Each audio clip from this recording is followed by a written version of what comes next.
Hi friends, welcome to my YouTube channel PK study hub. और आज हम पढ़ेंगे वायुमंडल की परतें या लेयर ऑफ एटमॉस्फेयर। जैसा कि आपने छोटी कक्षाओं में सुना होगा या पढ़ा होगा कि जो वायुमंडल है वो हमारी पृथ्वी के ओर चारों ओर गैसों का एक आवरण है जो पृथ्वी को चारों ओर से घेरे हुए है। तो आइए सबसे पहले जानते हैं कि जो हमारा वायुमंडल है उसके अंदर कौन कौन सी गैसेस। हमारे वायुमंडल में दोस्तों कई प्रकार की गैसें हैं, जिसमें से प्रमुख है nitrogen, oxygen, argon, carbon dioxide, neon, helium, krypton, hydrogen इत्यादि। और इसमें से अगर दोस्तों बात करें कार्बन डाइऑक्साइड की, तो जो इसकी मात्रा है वो चेंज होती रहती है। अगर दोस्तों नाइट्रोजन और ऑक्सीजन दोनों को मिला दें, नाइट्रोजन है 78% और जो ऑक्सीजन है वो लगभग 21%। अगर दोनों को मिला दें तो ये दोनों गैसेस हमारे वायुमंडल का जो 99% भाग है उसे पूरा करती है।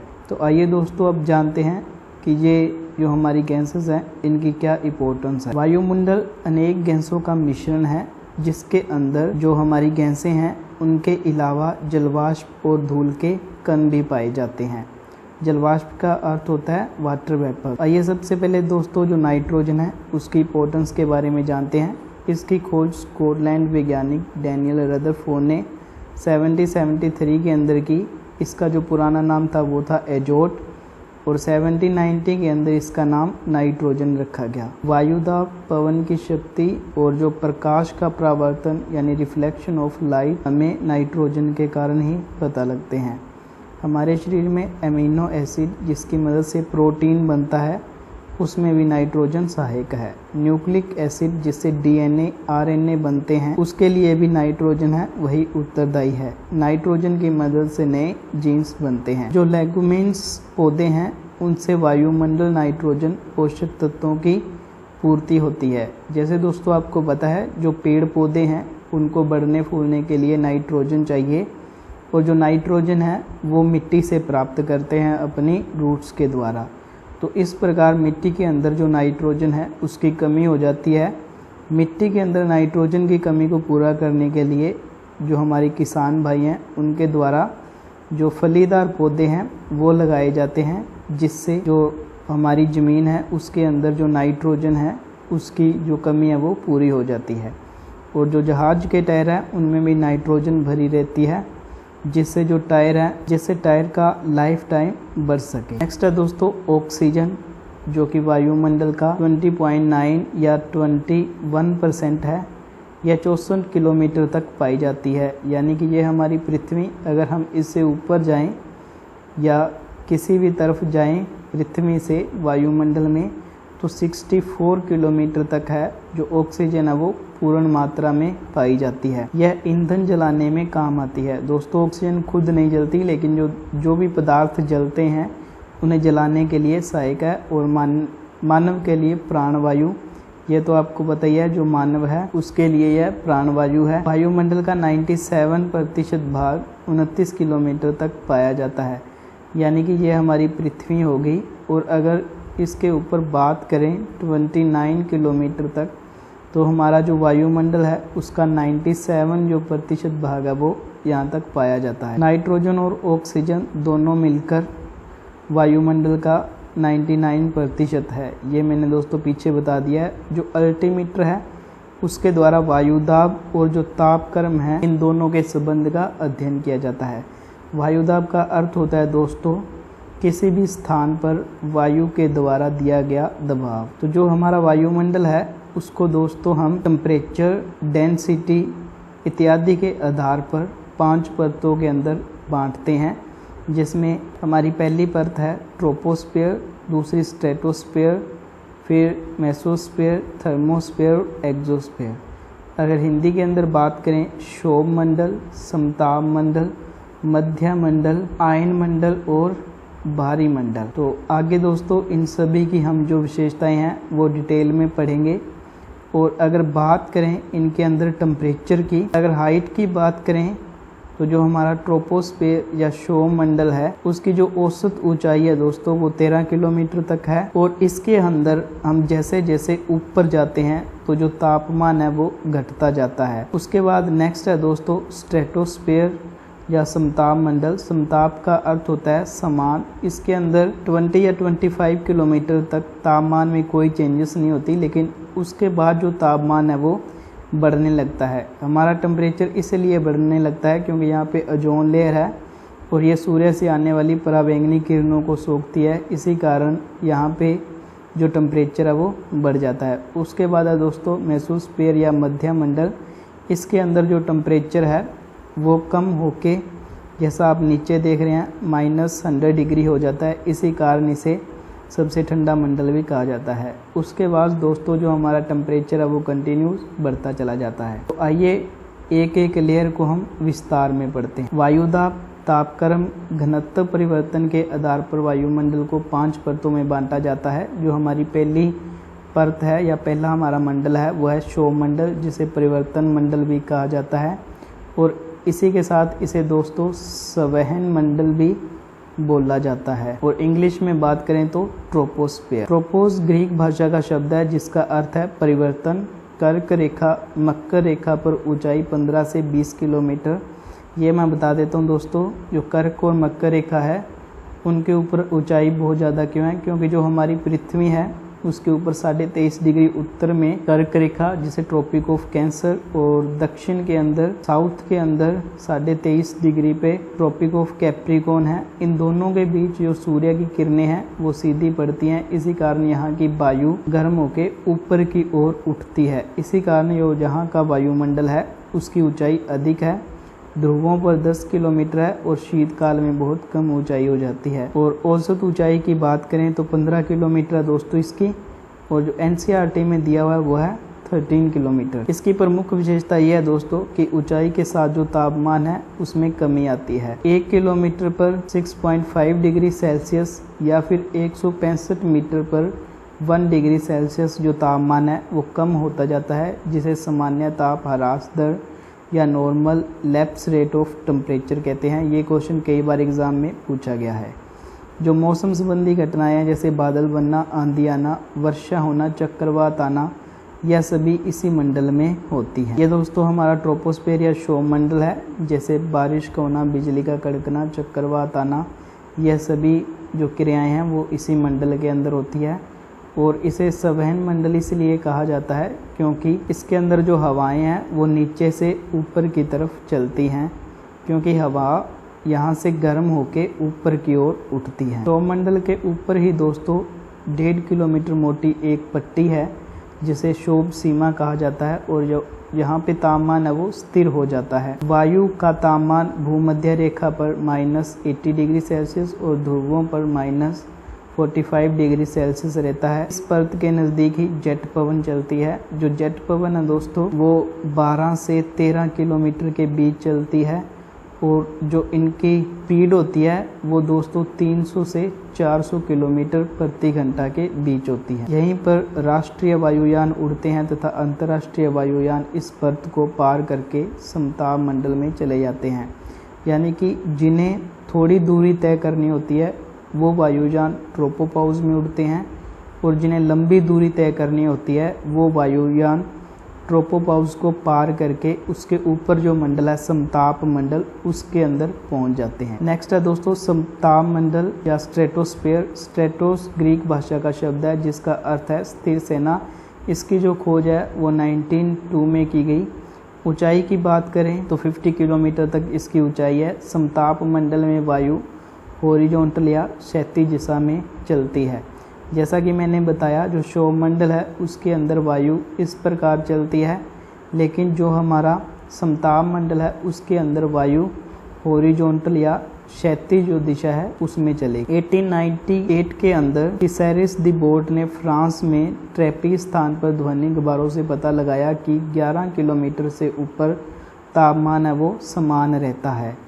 यानी कि जो तापमान है उसके अंदर कोई भी चेंजेस नहीं होते। 20 किलोमीटर तक तापमान में कोई परिवर्तन नहीं होता। और 20 किलोमीटर से ऊपर है दोस्तों जो हमारी ओजोन लेयर पाई जाती है। इसी कारण जो तापमान है उसमें बढ़ोतरी हमें दिखाई देती है।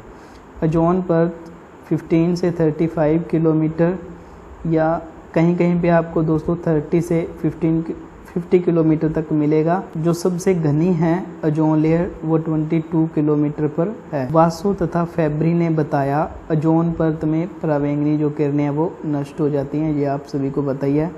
ओजोन की मोटाई का नाप डाप्सन इकाई में किया जाता है।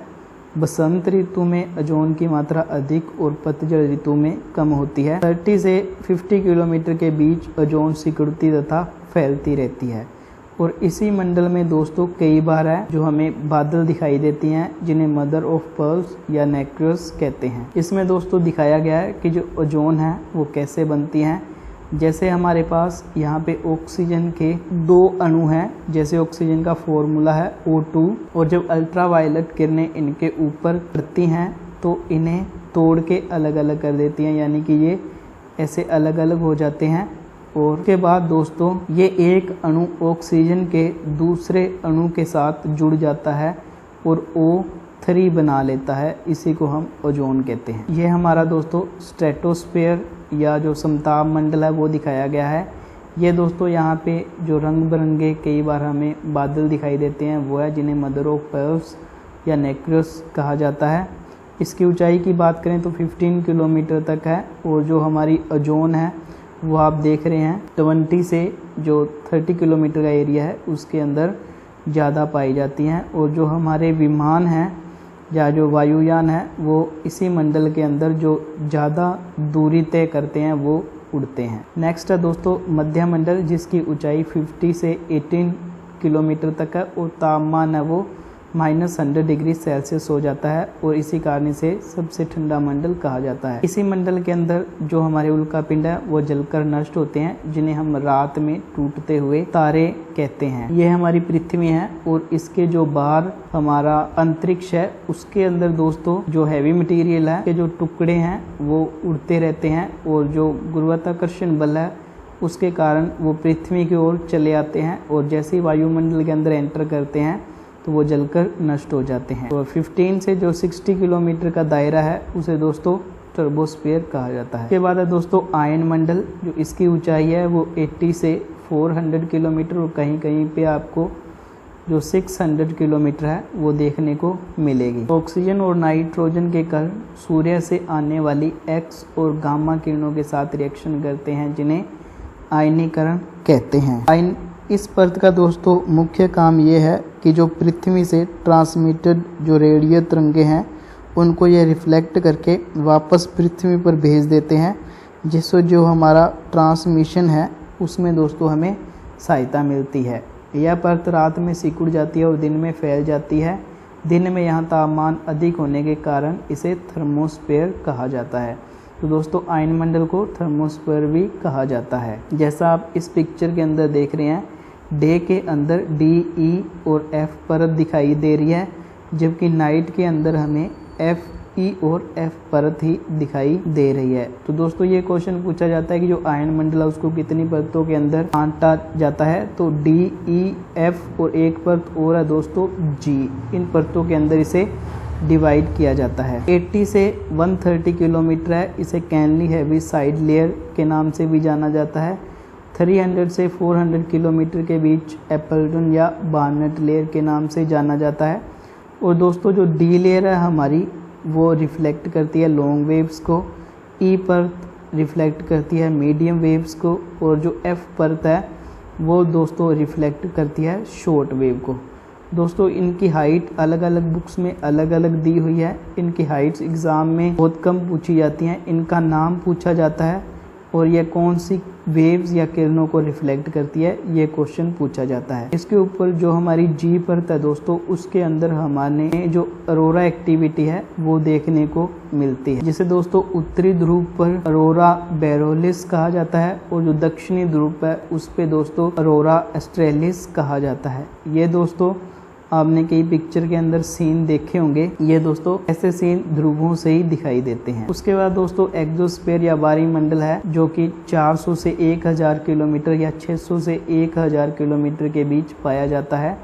जो 400 से 1000 किलोमीटर है उसके अंदर IRS जो हमारे पोलर सैटेलाइट हैं उनका ऑर्बिट है दोस्तों।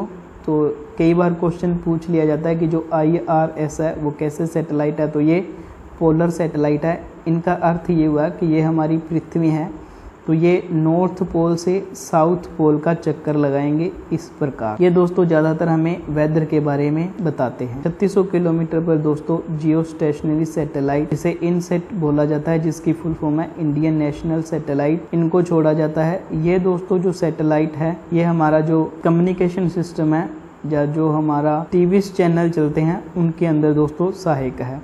1000 से 36 किलोमीटर तक का जो एरिया है उसे मैग्नेटोस्फीयर कहा जाता है, जिसे वैन एलन रेडिएशन बेल्ट भी कहा जाता है। वायुमंडल को दोस्तों रासायनिक संगठन के आधार पर 2 मंडलों में बांटा जाता है, जिसमें फर्स्ट है सममंडल। इसमें दोस्तों ऑक्सीजन और जो नाइट्रोजन है वो गैसें ज़्यादातर पाई जाती हैं। इनमें दोस्तों सौरमंडल, समतापमंडल और मध्य मंडल को शामिल किया जाता है। दूसरा है दोस्तों हमारा विषममंडल। इसकी ऊंचाई 90 से 10,000 किलोमीटर तक है। इसमें आणविक नाइट्रोजन, आणविक ऑक्सीजन, हीलियम और आणविक हाइड्रोजन है, उनकी जो परतें हैं वो पाई जाती हैं। हमारी जो फर्स्ट लेयर है वो दोस्तों ट्रोपोस्फीयर, उसकी जो हाइट है किलोमीटर में वो दी गई है दोस्तों, और उसके अंदर जो उसकी मुख्य विशेषताएं हैं उनको शॉर्ट में लिखा गया है। जैसे ट्रोपोस्फीयर है जो हमारा सौरमंडल है, उसके अंदर दोस्तों जो हमारी वेदर की एक्टिविटी है वो, और जो हमारे एरोप्लेन्स हैं वो, उसका जो ट्रोपोपाउस है, टॉप लेयर इसकी, उसके अंदर हमें उड़ते हुए दिखाई देते हैं। उसके बाद दोस्तों जो स्ट्रेटोस्फीयर है उसकी हाइट 16 किलोमीटर से 15 किलोमीटर के बीच है, और इसके अंदर ओजोन लेयर है वो पाई जाती है। उसके बाद दोस्तों मेसोस्फीयर या मध्य मंडल, जिसकी ऊंचाई है दोस्तों 50 से 80 या 85 किलोमीटर। इसे सबसे ठंडी लहर कहा जाता है और ये हमें प्रोटेक्ट करती है उल्का जो पिंड आते हैं उनसे। उसके बाद दोस्तों थर्मोस्फीयर, जिसकी हाइट 85 से 400 या 500 किलोमीटर के बीच है, और ये दोस्तों बहुत ज़्यादा गर्म है और इसके अंदर जो आयन्स हैं वो पाए जाते हैं, और जो अरोरा एक्टिविटी है वो हमें देखने को मिलती है। लास्ट में है दोस्तों एक्सोस्फीयर या बाहरी मंडल, जिसके अंदर जो हमारी सैटेलाइट हैं उनके जो ऑर्बिट हैं वो है, और इनके अंदर जो गैसेस है वो बहुत ज़्यादा विरली है। अगर दोस्तों वीडियो अच्छी लगे तो लाइक और शेयर करना। धन्यवाद दोस्तों।